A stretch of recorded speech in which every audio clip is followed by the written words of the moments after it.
Assalamualaikum warahmatullahi wabarakatuh. Saya Apni Sauri, NIM 1202 0524 939. Baiklah, saya akan mempresentasikan beberapa pertanyaan yang sudah saya buat. Baiklah, langsung saja. Pertanyaan pertama, mengapa lembaga keuangan sering disebut lembaga intermediasi keuangan? Karena fungsi pokoknya melakukan intermediasi antara unit defisit dan unit surplus.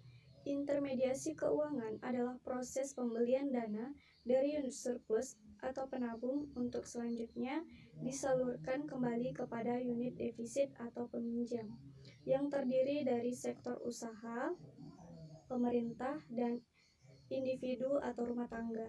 Dengan kata lain, intermediasi keuangan merupakan kegiatan pengalihan dana dari penabung kepada peminjam.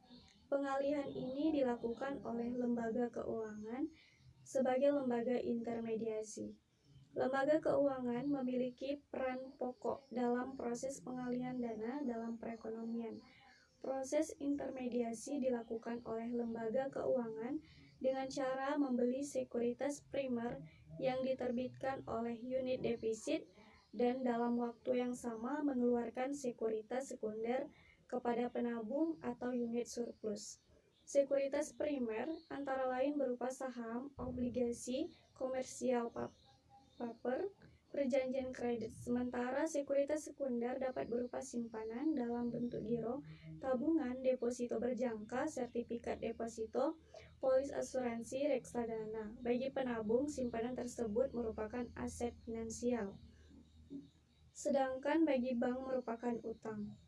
Selanjutnya, sekuritas sekunder tersebut dapat dialihkan menjadi aset finansial, misalnya dengan cara memberi pinjaman kepada unit defisit atau dengan membeli surat-surat berharga di pasar uang dan pasar modal. Pertanyaan selanjutnya yaitu mengapa peredaran uang harus diatur oleh pemerintah? Karena untuk menjaga kestabilan ekonomi dan kestabilan nilai mata uang. Apabila uang beredar terlalu banyak, maka nilai uang jatuh dan harga barang meningkat atau terjadi inflasi berlebihan. Apabila uang terlalu sedikit beredar, maka akan terjadi deflasi dan perlambatan ekonomi.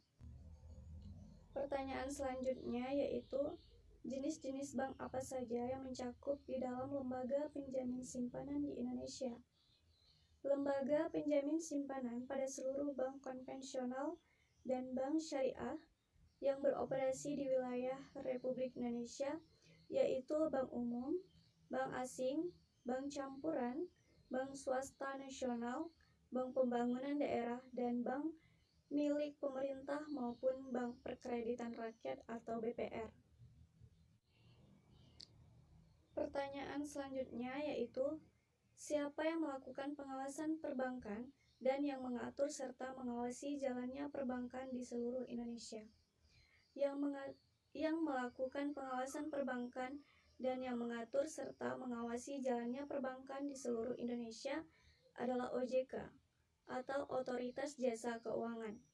Dalam Undang-Undang Pasal 34 Ayat 1, wewenang OJK adalah mengeluarkan ketentuan yang berkaitan dengan pelaksanaan tugas pengawasan bank. Namun faktanya, kewenangan OJK melebar hingga meliputi kegiatan mengatur, mengawasi, memeriksa, dan bahkan sebagai penyidik. Dengan ketentuan-ketentuan tersebut itulah membuat OJK menjadi lembaga super body. Seperti diketahui bahwa maksud dan tujuan dibentuknya OJK adalah untuk mengatur dan mengawasi seluruh kegiatan perbankan secara nasional. OJK sendiri memiliki wewenang dalam pengaturan dan pengawasan mengenai kelembagaan bank, yang meliputi perizinan untuk pendirian bank, pembukaan kantor bank, anggaran dasar rencana kerja, kepemilikan, kepengurusan dan sumber daya manusia, konsolidasi dan akuisisi bank, serta pencabutan izin usaha bank. Selain itu, OJK juga mempunyai fungsi pengawasan terhadap kegiatan usaha bank, misalnya terkait sumber dana, penyediaan dana, produk hibridasi, dan aktivitas di bidang jasa. Pertanyaan selanjutnya yaitu, kenapa bunga pinjaman lebih besar daripada bunga simpanan? Karena bunga simpanan merupakan keuntungan yang harus diberikan bank kepada nasabahnya. Sedangkan bunga simpanan pinjaman adalah keuntungan yang diperoleh bank dari para debiturnya. Besaran bunga pinjaman juga bertujuan untuk bank mendapatkan selisih untuk membayarkan bunga simpanan, termasuk membayarkan biaya operasional dan memperhitungkan keuntungan bisnis yang dijalankan. Maka bank terus melakukan promosi agar masyarakat lebih banyak menabung dengan imbalan jasa berupa bunga. Kemudian bank dapat menggunakan simpanan tersebut menjadi modal pinjaman untuk diputarkan kembali. Bunga pinjaman bank lebih besar daripada simpanan punya alasan lainnya, itu untuk menanggung risiko kredit macet atau risiko jika debitur tidak bisa mengembalikan uang pinjamannya. Alasan itulah yang membuat proses dan mekanisme pengajuan pinjaman di bank tidak mudah, meskipun bunganya lebih rendah dibandingkan harus meminjam ke rentenir yang menawarkan pinjaman. Pertanyaan selanjutnya yaitu, apa perbedaan penerapan BPR pada masa dulu dengan BPR pada masa sekarang? Pada masa dulu memang banyak BPR ini kalau melakukan transformasi tidak secepat bank umum. Karena bagaimanapun kalau umum kan kompetisinya ada di bank asing dari negara-negara berkembang dan maju. Kalau di daerah kan masih konvensional. Kadang dia tidak move on untuk mentransformasikan dirinya. Ini yang harus kita lihat bahwa kalau dia tidak cepat melakukan transformasi, dia akan terjadi distraksi. Sekarang sudah sering banyak terjadi distraksi dari berbagai sektor. Banyak bisnis retail mulai dari Matahari 7-11 yang kena distraksi. Produk-produk perbankan juga terkena masalah yang sama. Jadi perbankan kala itu kalah, dan pihak ketiganya akan mengalir kepada bank-bank yang punya produk yang komplit. Itu yang akan membuat mereka survive. Kalau pada saat ini BPR sebenarnya secara umum permodalannya masih sama, masih relatif tinggi 22%. Memang pertumbuhannya agak sama, agak melambat, tipikalnya sama, dipengaruhi oleh global. Titik BPR jumlahnya saat ini agak sedikit menurun, walaupun relatif masih banyak, yaitu dari 1.745 terdiri dari 1.581 yang konvensional dan 164 yang syariah.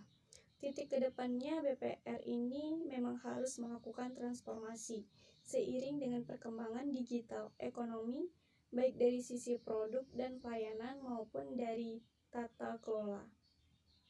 Pertanyaan selanjutnya, apa peran perbankan syariah di perekonomian Indonesia, terutama segmen mikro?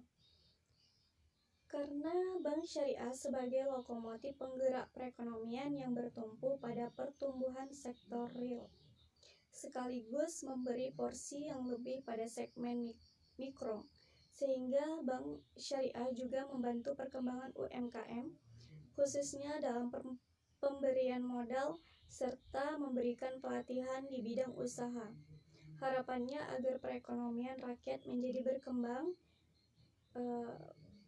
Peranan perbankan syariah terhadap segmen mikro sangat besar. Untuk itulah bank syariah didirikan demi mendukung segmen mikro sebagai sektor real yang menopang perekonomian Indonesia.